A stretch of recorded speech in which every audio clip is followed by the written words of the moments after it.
Beneath Berlin, 500,000 Soviet troops drilled for Armageddon. Berlin was not just a city, it was the trigger wired to start World War III. For decades, generals rehearsed the end of the world inside fortified bunkers, convinced Berlin could fall only in fire. But in November 1989, with war plans stacked and battle lines drawn, something unthinkable happened. The wall fell overnight, and Soviet commanders never gave the order to attack. How did the most fortified Flashpoint on Earth collapse without a single tank rolling? And why did Moscow's silence change the fate of Europe forever? The answer begins at the heart of the Soviet war machine. Berlin, a city split by concrete and wire, stood at the center of Cold War doctrine for nearly 3 decades. For Soviet planners, it was never just a German problem or a local border dispute. It was the place where the world's most dangerous standoff could turn into global catastrophe. In the war rooms beneath Sachsen-Wunsdorf, Soviet generals pored over maps that placed Berlin at the top of every escalation ladder. Their orders, written into Warsaw Pact planning documents, named the city as the first strike objective. If conflict broke out, the logic went, Berlin would be the spark that set everything ablaze. The paradox ran deep. The wall was built to prevent a crisis, yet every scenario in Soviet doctrine treated Berlin as the very fuse that could ignite one. The city was surrounded by NATO territory, garrisoned by 4 armies, and divided into east and west by a border that was both physical and psychological. Every checkpoint, every patrol was a reminder of how fragile the balance was. Soviet war games rehearsed not only how to defend Berlin, but how to retake it or seize the western sectors in hours. The plans were detailed. Tank columns would drive through the Brandenburg Gate. Airborne troops would land at Tempelhof, and missile units were primed for rapid escalation. In the event of war, the group of Soviet forces in Germany, over 500,000 strong and equipped with more than 10,000 tanks, would move first and move fast. Yet the doctrine was also a trap. The same documents that promised rapid victory warned that any spark in Berlin, an uprising, a border incident, or a miscalculation, could force Moscow's hand. Soviet generals studied the lessons of 1953, when East Berlin's streets erupted and tanks restored order, and of 1961, when the wall's construction nearly triggered a superpower showdown. Each time, the assumption was clear. If the wall were breached, if control slipped, the response would be immediate and overwhelming. There was no middle ground. The city's geography and its symbolism meant that even a small crisis risked drawing in forces from both sides, with no easy way to contain the escalation. This thinking shaped not just military plans, but political calculations. The chain of command ran from the Soviet Politburo to the Ministry of Defense, down to the group of Soviet forces in Germany, and finally to the East German Army and security services. Every link in that chain was drilled to expect that Berlin could become the front line of World War III without warning. In staff colleges and command bunkers, officers rehearsed scenarios where a single checkpoint skirmish might trigger a cascade of orders: mobilization, counterattack, even nuclear release. Berlin's unique status made it a pressure point for the entire Cold War system. The city's very existence as an island of the West inside the East, surrounded by Soviet armor, meant that any instability there threatened to spiral beyond control. For the Soviet General Staff, the paradox was inescapable. Peace depended on the threat of war, and the wall that was meant to keep order was also the tripwire for chaos. The question was never if Berlin would be the flashpoint, but how quickly events there could force the world into a confrontation no one could win. That question haunted every war plan, every exercise, every late-night briefing in the bunkers below Berlin. Deep beneath the forest south of Berlin, the Sachsen-Wunsdorf command complex pulsed with routines that had barely changed in decades. Concrete corridors led to operations rooms where clocks ran on Moscow time, and every wall was lined with maps marked for war. At the heart of this labyrinth sat General Boris Snetkov, commander of the group of Soviet forces in Germany. His command extended over 500,000 soldiers and more than 10,000 tanks, and a system of bunkers, airfields and depots designed to unleash a war that, on paper, could begin and end in hours. The structure was rigid. Orders moved down a ladder that started with the Politburo, passed through the Ministry of Defense and landed at Snetkov's desk in Zossen. Each rung had its own protocols, coded teletype messages, authentication phrases, and staff briefings that began at dawn and often stretched past midnight. Every week, staff rehearsed escalation drills, simulated alerts, rapid mobilization orders, and emergency communications with Warsaw-pact allies. The command post never slept. Duty officers rotated through 12-hour shifts, tracking NATO movements and updating readiness reports. In the event of crisis, the procedure was clear. Snetkov would receive coded instructions from Moscow, relay them to front and army commanders, and initiate the plans that had been drilled for years. Daily life in the bunkers revolved around anticipation. Officers reviewed war plans that mapped out tank thrusts toward the Fulda Gap and airborne drops on Berlin's western sectors. Every scenario began with a flashpoint in the city, an uprising, a border incident, or a sudden surge of refugees. The logic was always the same. Berlin would trigger the first wave. Within hours, a group of Soviet forces in Germany units would roll out from garrisons in Potsdam, Dresden, Magdeburg, and beyond. The numbers were staggering: 500,000 personnel ready to move, with enough armor and artillery to overwhelm any local resistance. Behind them, missile brigades waited for codes that would launch the next phase of escalation. Hierarchy was everything. Even the most senior generals in Germany could not act without explicit orders from Moscow. In the war games, every decision was checked, double-checked, and logged on forms that bore the signature of the Supreme Soviet. The chain of command was designed to prevent any unauthorized action, a lesson learned from the chaos of 1953 and 1961. In practice, this meant that Snetkov and his staff spent much of their time waiting, watching telexes, reviewing threat assessments, and preparing for instructions that might never arrive. The atmosphere inside Zossen was shaped by decades of preparation for a war that everyone hoped would never come. Maps were updated, fuel stocks inventoried, and radio drills run at random hours to test response times. Officers rotated through alert status, sleeping in uniforms, ready to move at a moment's notice. The sense of vigilance was constant, but so was the sense of futility. By 1989, many knew that the reality outside the bunker was changing faster than any exercise could capture. Still, the routines continued. The order ladder remained in place, the war plans stayed locked in their safes, and the world above moved closer to a moment that no rehearsal had ever truly anticipated. Inside East Germany, the Ministry for State Security, known as the Stasi, compiled daily Lagerberichte, or situation reports, tracking the pulse of unrest sweeping the country. These documents, now preserved in the BSTU archives, recorded the surge of demonstrations in Leipzig, Berlin, and dozens of other cities. On October 9, 1989, Stasi observers in Leipzig counted around 70,000 people marching peacefully around the city's ring road. Their report noted the absence of violence, the presence of families, and banners calling for reform, not revolution. The following week, numbers swelled to over 120,000, then to 200,000 by October 23rd. Each Monday, the scale grew larger, but the tone remained disciplined. Chants of "Wir sind das Volk" echoed through the streets, while church groups and opposition networks coordinated non-violent marches. In East Berlin, the pattern was similar. Stasi reports from early November described gatherings in Alexanderplatz and Prenzlauer Berg, with crowds swelling to 500,000 on November 4th.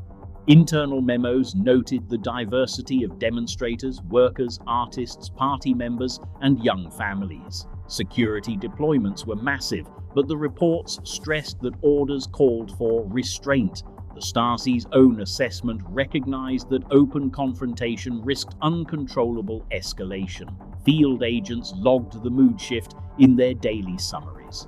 By early November, Lagerberichte described not only the logistical challenges of monitoring such vast crowds, but also a growing reluctance among police and border troops to use force. The language of the reports shifted from labeling protesters as hostile elements to acknowledging their peaceful discipline. No evidence of organized violence appeared in the files. Instead, the reports highlighted the self-policing of marches and the near-total absence of property damage.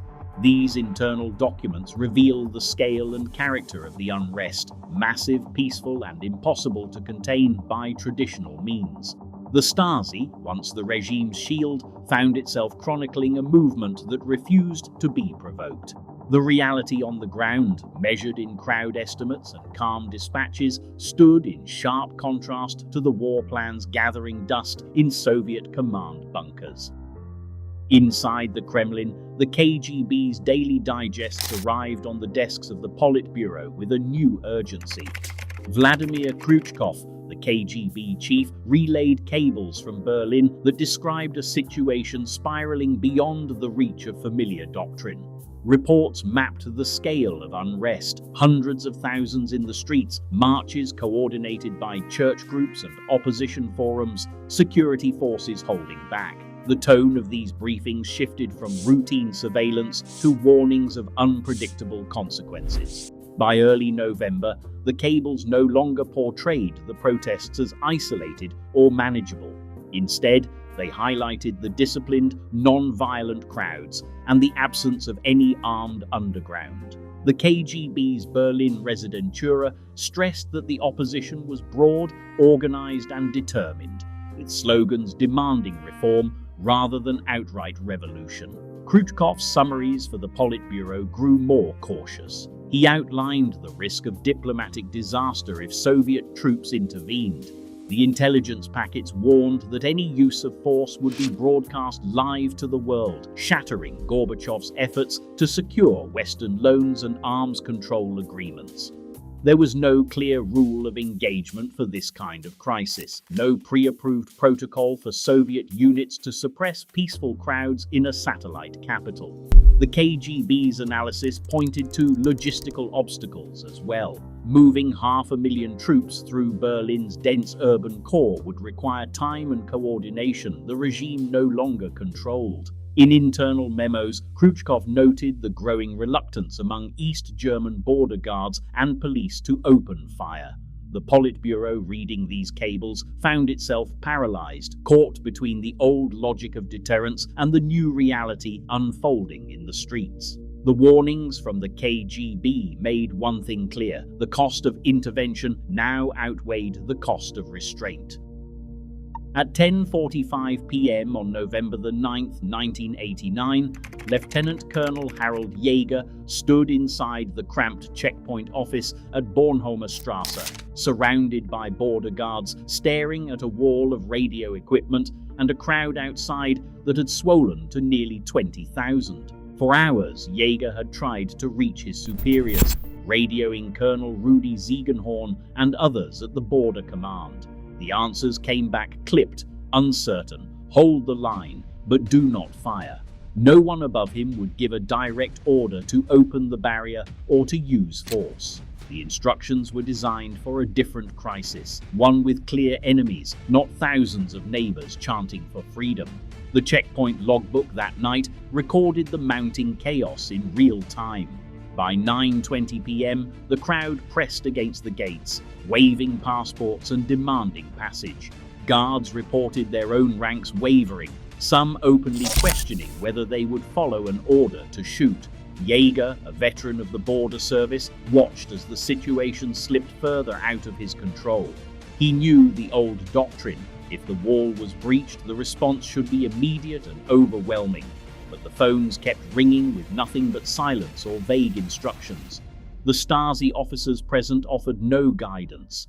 The chain of command, drilled for decades to act decisively, now offered only confusion. Outside, the pressure built. By 10:30 p.m., the line of people stretched for blocks, their faces lit by the glow of television cameras and street lamps. West German reporters broadcast live as the tension mounted. Jaeger weighed his options. He had 100 men, a rapidly thinning line, and a crowd that could not be held back much longer. The guards grew anxious, some begging for clarity. The threat of panic or violence was real. Every minute the barrier stayed closed, the risk of disaster increased. At 10:45 p.m., with no new orders and the crowd threatening to break through, Jaeger made a decision. He ordered his men to open the barrier. The logbook entry is terse, 22:45, Grenzübergang geöffnet. Within moments, the first East Berliners surged across the bridge, some weeping, others laughing or simply stunned.